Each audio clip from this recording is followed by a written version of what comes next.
Welcome to Extending ITSM to Project and Portfolio Management. My name is David Pickering. I work for the Solutions Marketing team here at Ivanti. So thank you for joining us. I hope you will gain something about the project and portfolio management capabilities that were put onto the Ivanti ITSM platform. But one of the biggest things that we've found within most organisations is how do you capture your demand? And then how do you go about prioritising and predicting which of those projects or ideas that you have will provide the greatest return on investment for your organisation? So many people will run a project and they'll just go through that project, finish it, but they won't see what the ideas are that are coming in. And often they might be just purely aligned to, that's just the next project in the list, or it might be it's aligned to a strategic objective. But how do you get a clear picture of what's everything that's coming? What's the potential ROI that we might get back on that? So we're not doing projects just for the sake of doing projects. And then what are the resourcing and timeframes that we need to look at as well? So demand management's a key capability. You don't really just want to manage a project. You want to see what's coming down the line so you can start to understand what do we need to put in place to manage that in the longer term. And also often projects do end up being they're either due, they're delayed for some reason, whether it's resourcing, scheduling, what are other various reasons that might happen with projects being delayed. They haven't been calculated correctly. They're inefficiently resourced, maybe they're over or under budget.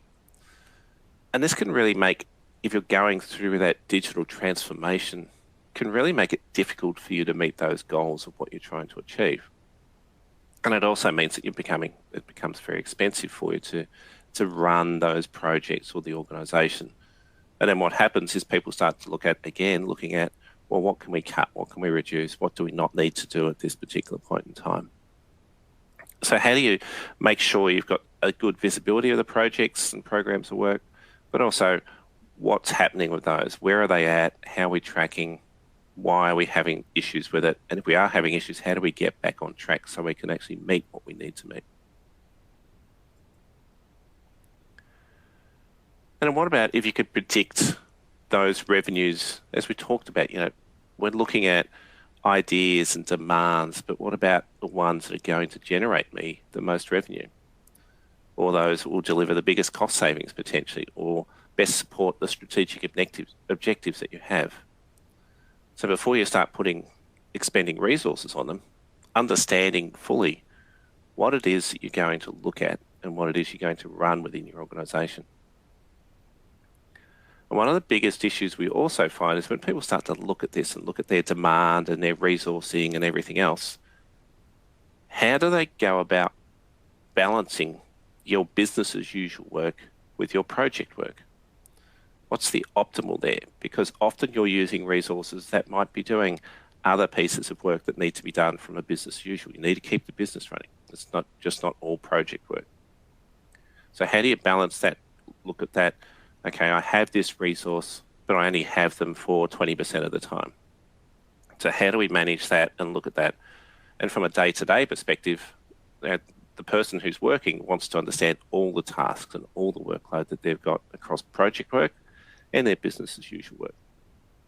So one of the key aspects of looking at the solution that we're talking about with the Ivanti neurons for PPM is giving you that balance, understanding everything that's happening from a project lifecycle side of things, understanding as a worker, what do I work on, and being able to quite clearly see what's my resourcing capability to do business as usual work and my capability to do project work, and balancing that.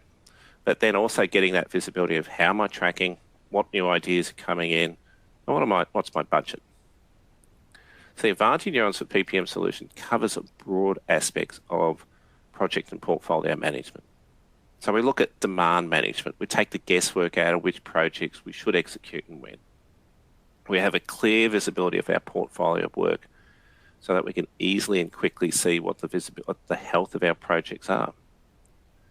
And then from a project management, we deliver the projects, and we understand where the project is from a schedule, how it's tracking from a budget health, how it's traveling from resourcing side of things, and are we on time? And we can look at that as a program, as programs of work as well. So we can roll that up into a larger program of work.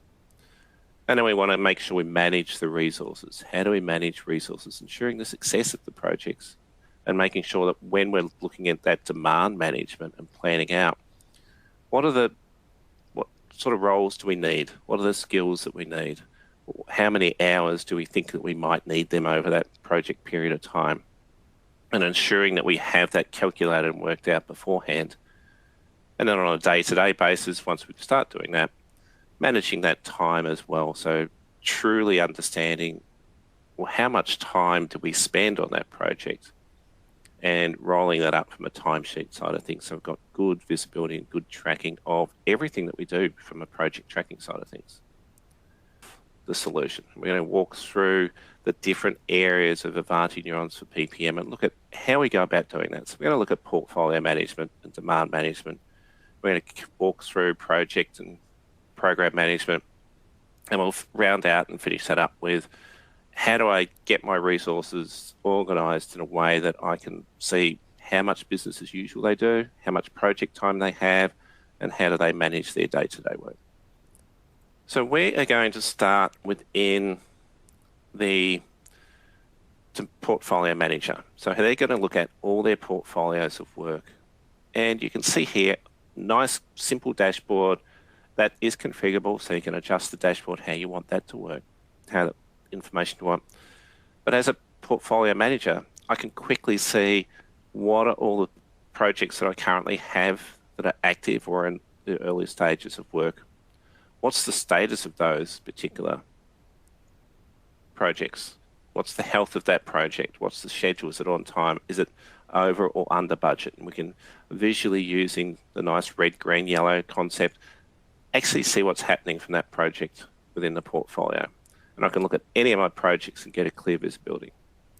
I can also understand, are there issues, risks, escalations that I need to be concerned about? And I can drill into any of these projects and look at what are they, and we'll walk through that. How am I tracking from a budget side of things? So what percentage of allocated budget is remaining for those projects? And we can see we've got a few that are getting low. And then any projects that are on time or not on time and not the budget. So again, we could see that information, and that would be our employee enablement project. So as a portfolio manager, what do we look at from a portfolio? So when we're setting up a portfolio, we're setting up multiple things. So one is the visibility of what's all the projects in my portfolio. The next is it aligning with any strategic objectives that we might have as an organisation? So here I've listed all my strategic objectives so I can easily see what should I be able to track against. And then linking those portfolios of work to potentially that strategic objective. So here we have a portfolio for our digital transformation of our IT systems. And we've given it a name, who owns it, what's the start and end date that we hope to be able to work against, and then what's that primary strategic objective that we're working towards. Now, within a portfolio, one of the key aspects of the portfolio is looking at it from, what do I have from a budget side of things? So typically it's the pool of money that's going to be handed out to all the projects or programs that we work within there. And then how we're tracking from an hour side of things. So within a portfolio, we can also track our effort, and we track our efforts that we put across all the demands, projects, programs of work. We can manage the schedule, budget, and portfolio. Now, typically this would be at you're typically looking at this as a project or a program of work, but you can also look at it as, how am I tracking at that health side of things? So am I looking good? How do I want to do that? I can update that on a regular basis. Now, as a portfolio worker, I want to understand what programs are happening or what projects are occurring. Now, in this particular case, I've got two programs of work that I'm managing that are running in parallel. One is looking at it from an internal IT systems, and the other is looking at it from our customer-facing IT systems. And we'll jump into the programs of work in a little bit. Or we could just have directly projects related to that. So it could be a project that's just straight linked to a portfolio. In this case, we're linking that out to have those two programs of work that we want to manage.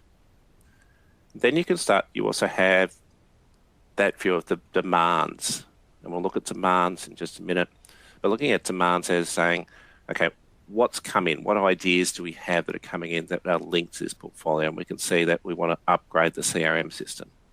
So that's come in as an idea, and we can look at what that looks like when it comes in as an idea. And we've also got another one that's going through that evaluation stage. And what we saw here was our transformation of financial systems, which is a demand that's moved on to be part of a program of work or a project. We can see how much it's going to cost us and what the effort is that we believe is in there. And we can track that back to our finances.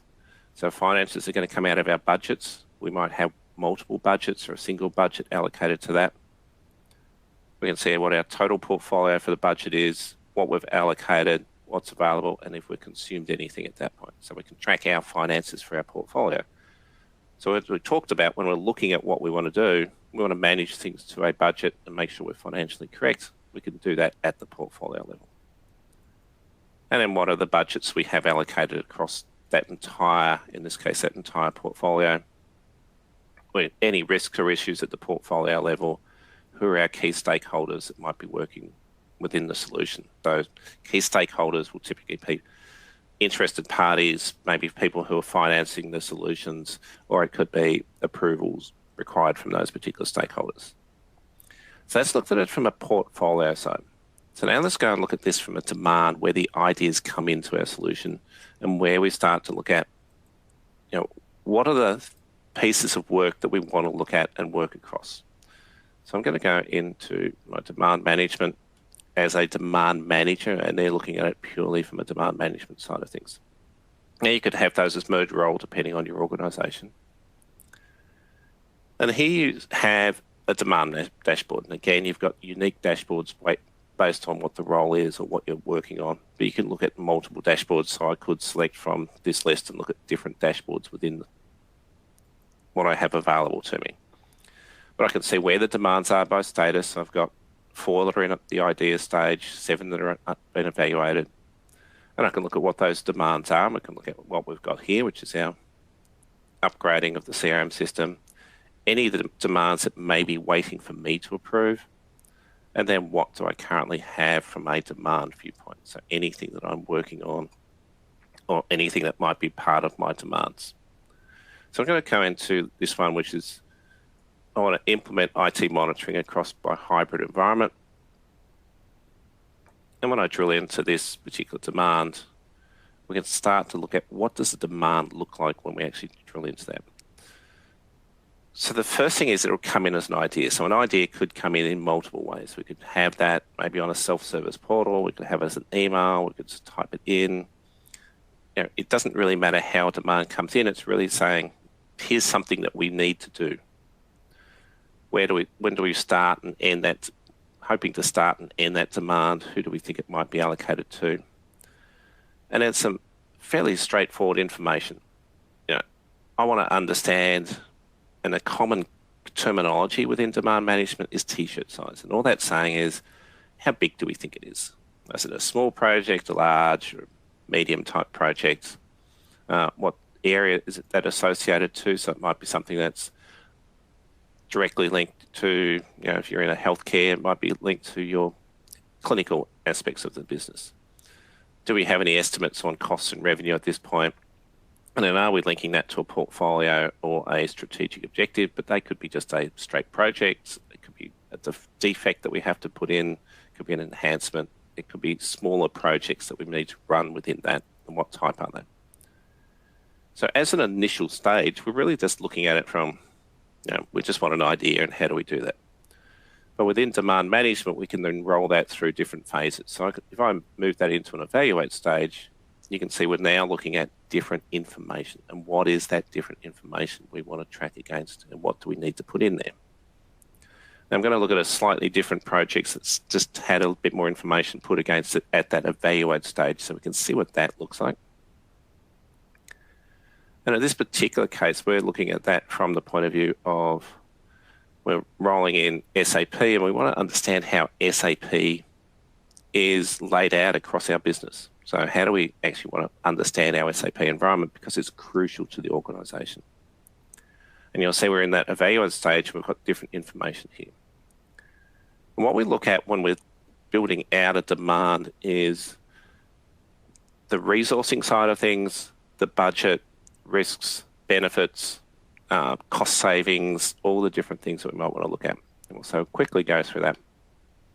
So the first thing we can do is just look at, what are the different stages that are going to be part of this project. We're not looking at resourcing it in detail. It's not allocating particular tasks to anyone. It's just really going through and saying, these are the different phases that we know we're going to have.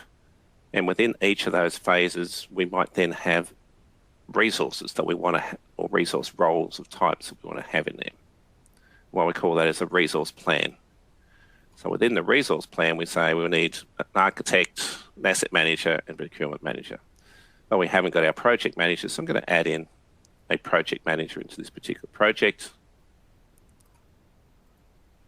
So we think for that phase of the project, we only want them for 20 hours. And we'll have them from a certain amount of time. And that timing doesn't really matter so much. It's more the effort hours that we're talking about it here. And what that's going to do is calculate that resource hours. And now we've got our estimated effort is added to that particular project phase, which will then roll up into any number of hours we have within the project. And we'll look at that in just a minute. And that comes under that assessment phase. So when we look at our assessment, we'll see how many hours we have calculated. And that comes from all those different phases. So in the planning phase, all we're really doing is what are the phases, what are the resource types, how many hours. We're going to look at our budgets. So what budget have we been committed? So in this case, we're saying 250,000. Benefits is a key one here is what are the benefits that we might be able to get out of this? And we could look at the business value. So I could say, okay, what's the business value to the organisation? So 5 is a high business value. What's the business value if we don't do it? A 2 means it's significant. It's not too big an impact. Cost avoidance. What's our cost avoidance level? So are we avoiding, say, downtime and compliance issues? Maybe there's another cost avoidance, which is an upgrade. CP upgrades might be something that we don't want to have to put in place. It might be 50,000. And any information we put in within that benefit plan rolls into that assessment phase.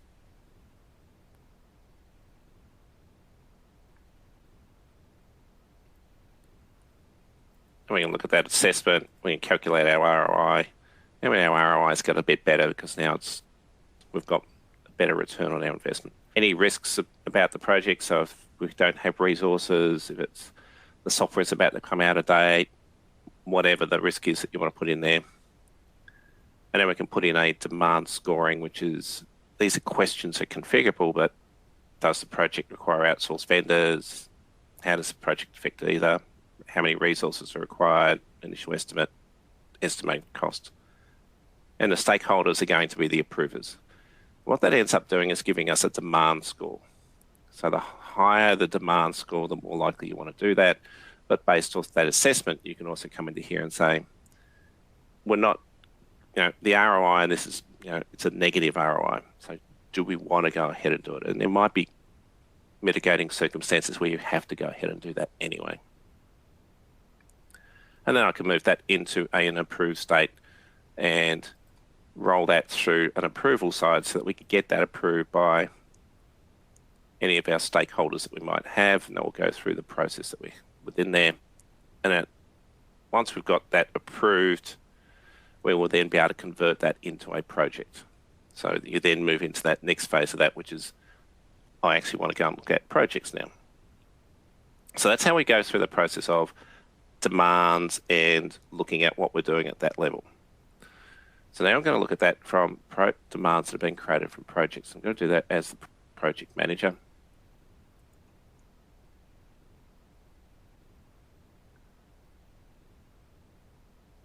So as a project manager, again, you have dashboards that are unique to a project manager, and they're going to be looking at that as their project health. So anything that they're looking at from the project health, they're going to have those in there.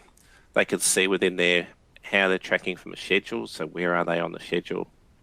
And if there's any that are still in that assessment type phase where you're sort of going through, what am I doing? How am I tracking at that level? Now we're going to drill into this transformation of financial systems project that we created.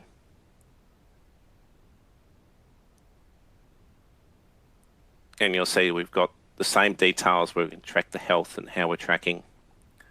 The phases come across from that demand. So we can say, okay, how are we going from a phase side of things? What are we looking at in those phases? We've got our planning through to our UAT phases, so we can manage those.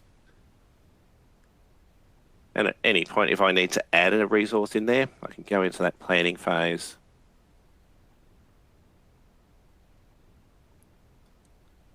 And in a similar way that we had before, I can go, okay, what are my roles that I have in there? So is there another part of this project that I need to have someone in there? So for example, I might say, because we're transforming the financial systems, I actually want to go and add a new role. In this particular case, I need to add in the finance team.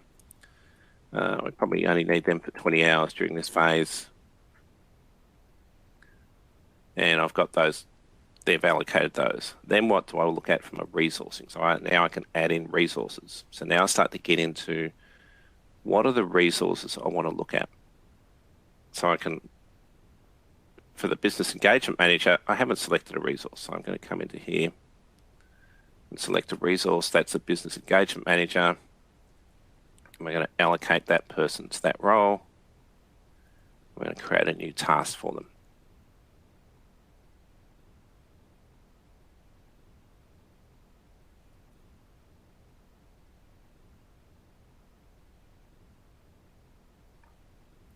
And we've allocated a new task within there. So what we'll see when we actually look at the project in its own right and we look at our schedules, we now start to see what are all the different parts of that project. So we created that just then. That's our planning finance systems. That person's now allocated within the project. And we can start to see how does the project look? Where does it track? And I can start to adjust that if I wanted to have, hang on, that's too much time. I can adjust the time accordingly. We've got what budgets that might come out of. So any budgets that we're linking back to. Any risks that we might have, and risks are fairly easy to put in there. What's the risk? What type of risk is it? So we can put in, we've gone over budget.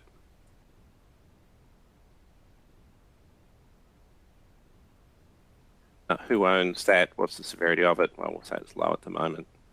And what's our plan? That's for money, for example. And then when do we think we'll get that completed by? So managing that, we can do the same for issues. Any status updates we can have in there as well. So, what's the last status updates on a regular basis? And then if it's linked to programs or any other pieces of that. And then we can say, right, we're going to say the budget health is at risk. So we're updating our budget so we understand where we're at. Now, we also looked at programs of work are slightly different from that point, and that programs of work look at multiple projects within that program of work. And we looked at those before. We said we had 2 programs of work. If I go to my customer-facing system, I can see I look at that as to what projects do I have as part of that, but I'm not going into the depth of the tasks. I'm just looking at it at the phases level. So if I had multiple programs of work, projects within that program of work, I'd be looking at multiple phases within that program. Now, the last piece I want to show you before we run out of time is just resource management. So resource management is about how do we allocate the resources and say, what does the employee have what do they allocate their hours to from a business as usual type concept? So if I go and look at my employee record and say I want to add in Aaron into part of my project workload, what we do there is we start to look at what's his weekly available hours. So if they're part-time and they only do 20 hours a week, we'd put in 20 hours. In this case, I'm going to say they've got 40 hours a week. And operationally, they spend a lot of time. They spend only a small amount of time doing operational work. So I'm going to say 10% of their time is operational work. We can say when they're available from and to. So we can put dates in there. Then I can say I want to get the capacity. So I just want to calculate the number of hours that they have available to work on projects. Let's do that again. I put the wrong invalid dates in there. I'm just looking at current year. And then I've got the number of days that we can have and how many available hours do we have. So I'm allocating that. So now we know from a business as usual side and for a project side, what do we have available? I can link them to a project role. So at any point in time, I can say, what are they within that? So I can say they're enterprise architects. And what sort of skills do they have? So again, I can put in skills so that when I'm looking at resourcing, I have clear view of what they're looking at. And then the final part of that is how do we track their people's time? So here we have our timesheets for a week. Each week we'll create a new timesheet, and then we'll have, as you go through and do tasks, you add in how many hours or minutes did I spend on that task over that time. And we calculate that then over our week. So we've got our total hours of time we work against and how many hours have we worked for the entire week, and then you submit that for approval. And that will go to the project manager or your manager for an approval of that timesheet. So that's the short demonstration. There's a lot more we can go into in project and portfolio management. But what we want to look at, what I want to do is just wrap up here and sort of talk about, answer any questions that we might have, and just really wrap up the presentation. So what we've seen is it's sitting on your ITSM platform. It's part of the base platform within Ivanti Neurons for ITSM.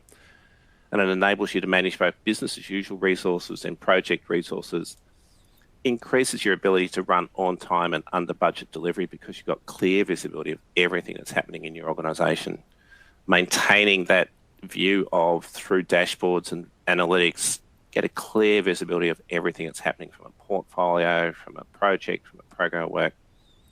And when you're creating that, you've got an idea and you want to run that through the system, removing that guesswork from any project decisions that you might have. So I'll see if there's any questions. So there's a few questions we have in there. Is the Ivanti Neurons for PPM solution easy to use?